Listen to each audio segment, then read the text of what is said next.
What is the worst social media platform? You could argue it's Facebook because it's overrun with either stolen YouTube content from a decade ago or AI slop that borderline vegetative boomers can't tell is fake. Look, guys, Iran used an army of giants who are as tall as two-story buildings to shoot down an F-35 that's the size of an aircraft carrier. Maybe it's Instagram because Meta constantly tries to rage bait you by deliberately showing you videos that you said you're not interested in before, or dropping the most brain-damaged take on a video that you did like. Someone can post a video of a dog doing a backflip, and at the very end a comment with 4 likes will pop up that says, "This is really ableist and insensitive because I gave my dog fentanyl and now he's quadriplegic. You're racist if you don't take this down." If it wasn't for the fact that I get the same type of comments on YouTube, I'd think that these were bots that Meta added to farm engagement. Or maybe, if you loosen the restrictions on what you call a social media platform, you think that Roblox is the worst out there. I mean, the CEO is talking about adding e-dating to a game where 50% of the player base is children with skulls softer than Play-Doh, and the other 50% is super predators with more grooming experience than PetSmart. But I'm not trying to get banned from playing Escape Diddy Obby Freaky, so I'll get to the point. It might not be true for everyone, but I think the platform I hate the most has to be LinkedIn. Taken at face value, the idea that we would need some sort of social network to handle professional interactions is not itself completely absurd. With the absolute state of the job market right now, some of the only people I know who've been getting jobs are people who know someone in the company, either through family and friends or through an internship. If LinkedIn was used to facilitate making these kinds of connections, then it'd be a nice little app. The problem is that LinkedIn doesn't want to be a nice little app. What LinkedIn wants to be is Twitter or Facebook for people who aren't legally allowed to be funny at their jobs. Why would my professional networking app need games and short-form video content? Can you imagine someone coming up to you and being like, "Bro, you gotta see this LinkedIn reel I just saw. Changed my life." Can you imagine being the person creating this slop? As I've hinted to, this kind of environment doesn't exactly attract the best and the brightest. Sure, regular people log on to LinkedIn once a year to announce a summer internship or a new job, but there are freaks out there who use LinkedIn as their primary form of social media. And then there are the people making content on the platform. Influencers are already a bad bunch, lacking self-awareness and tending to make everything about themselves. Who can forget the #Holocaust challenge on TikTok where high school drama club dropouts would do their best Anne Frank impression and justify themselves by saying that they were spreading awareness. Anyways, while the self-absorption is a commonality amongst most other influencers, it is a prerequisite for linked influencers who will gladly post stories like this under their full legal name. "Yesterday, I woke up at 4 a.m. to go work my 5 to 8 like usual. #hustle mentality, #who needs family. On my 10-mile run to work, I noticed that there was a small child shivering in the rain. I had my hands full running my B2B SaaS startup using AI to fill office water coolers on my Apple Vision Pro, #productivity, but when I heard him ask me in a hoarse voice for food, I had to stop. He said that he hadn't eaten in weeks, #empathy. Instead of giving him what he wanted, however, I gave him what he needed. I handed him my copy of the 48 Laws of Power that I always keep tightly clasped between my poop-stained butt cheeks, #no time to wipe, and told him that if he really wanted something in this life, that he would have to pick himself up by his bootstraps and apply himself. The little boy thanked me and asked to shake my hand, but before he could look up, I had already left. I arrived 5 minutes late at work that day, and after apologizing to my manager, I walked into my meeting. Guess who I saw there? It was the same little boy from my morning run. He was wearing a suit and he said, "I'm actually a grown man who cut my legs off to look like a little boy, and I'm the CEO of this company. What you did this morning changed my life forever, so I'm going to give you the CEO position now." Such powerful words. I was moved in my heart. And do you know the person's name? William Shakespeare. He later went on to direct Brokeback Mountain about our great friendship. And that, my friends, is the story of how I received a 1% raise today. You too, if you can just follow my example. Or who can forget the time that startup incubator Y Combinator backed a startup using AI to penalize underworking child laborers in developing countries with quotes from promo videos like, "Hey, number 17, what's going on, man?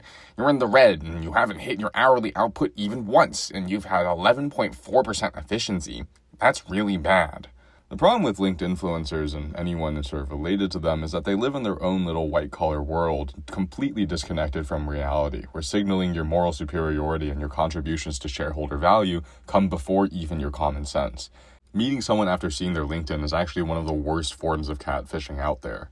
I remember that the admin in charge of my dorm in university had this in her LinkedIn banner: Masters of Social Work Strengths Quest Top 5 Traits: restorative, empathy, discipline, relator. Passionate, scrappy, hungry. For those unfamiliar, Strengths Quest is a paid $60 service that asks you personality questions and gives you back your greatest professional strengths. So effectively a BuzzFeed quiz for corporate cuckolds. I really also like the fact that she evidently didn't get all of the traits she wanted from the quiz, and instead of just lying because no one is going to audit her Strengths Quest results, she decided to add passionate, scrappy, and hungry at the end.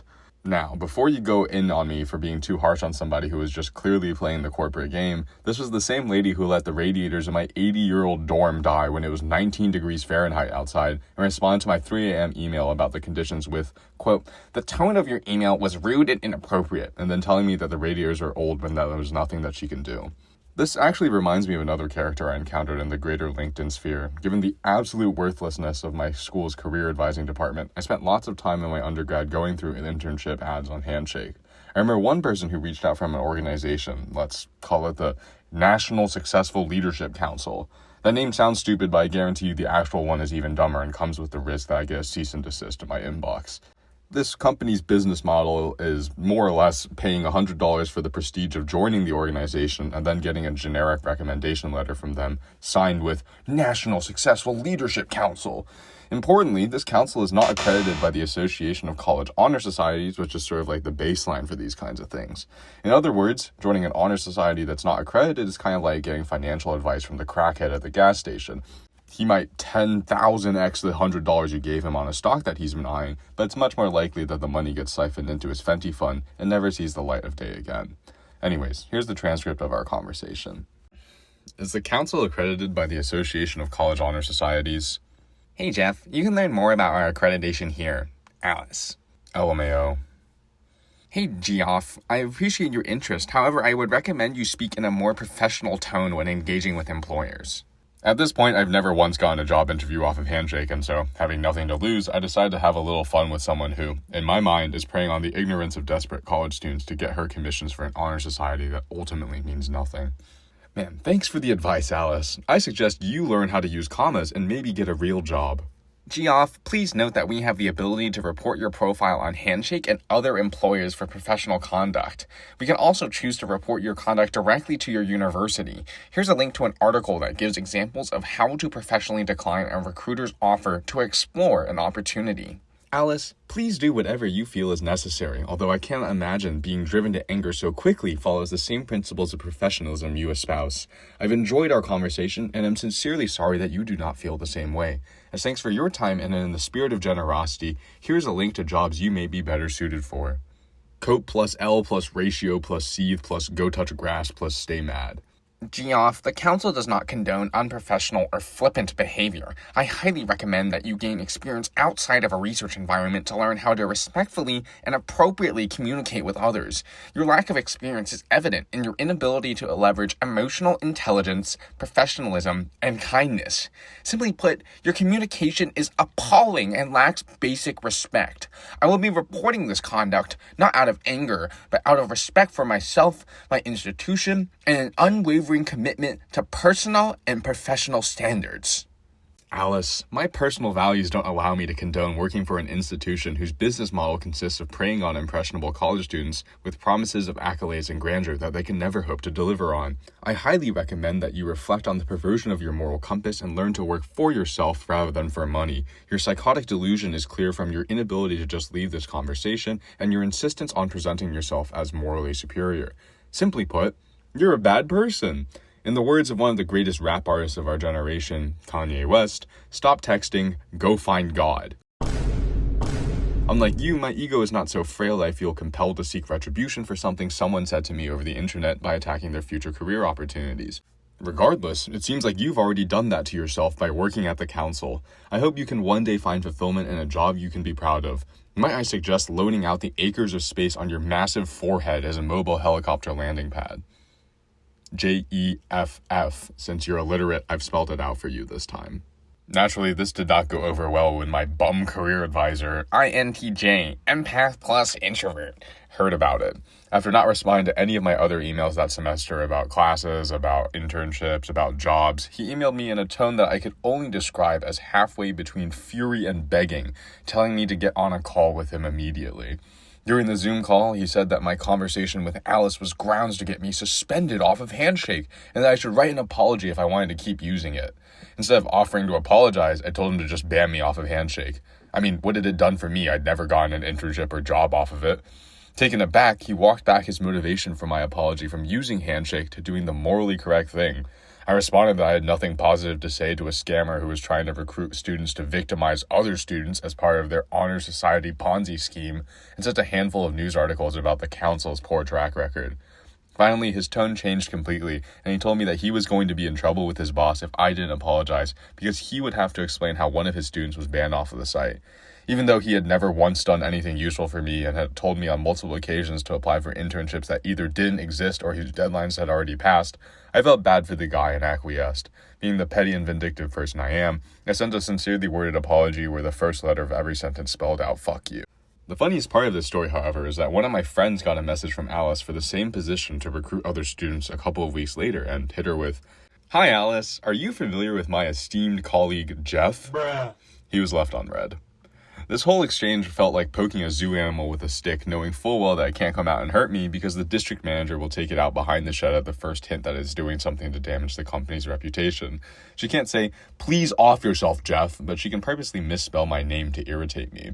She can read through my Handshake profile to see my research experience, but she can't say, "Maybe you should get a real job that pays real money." So instead, she just tells me that I lack emotional intelligence. She can't tell me that I am an unemployed college student with a personality problem that drives employers away, so she resorts to moral grandstanding and yapping about company standards that's so characteristic of linked influenza hemorrhagic brain fever. I should add here that, upon reflection of this event some years later, I think that was pretty out of line for me to do what I did.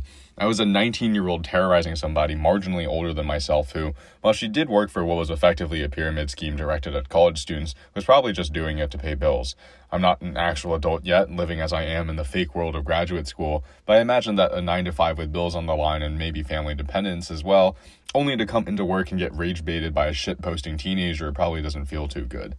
Now that I've at least partially entered your world of responsibilities, Alice, I can say that I'm sorry. Anyways, that's all from me this time. Join me next time when my grad student position gets slimed by the university payroll after my lab runs out of our already cut grant funding and I have to live stream myself applying to jobs on LinkedIn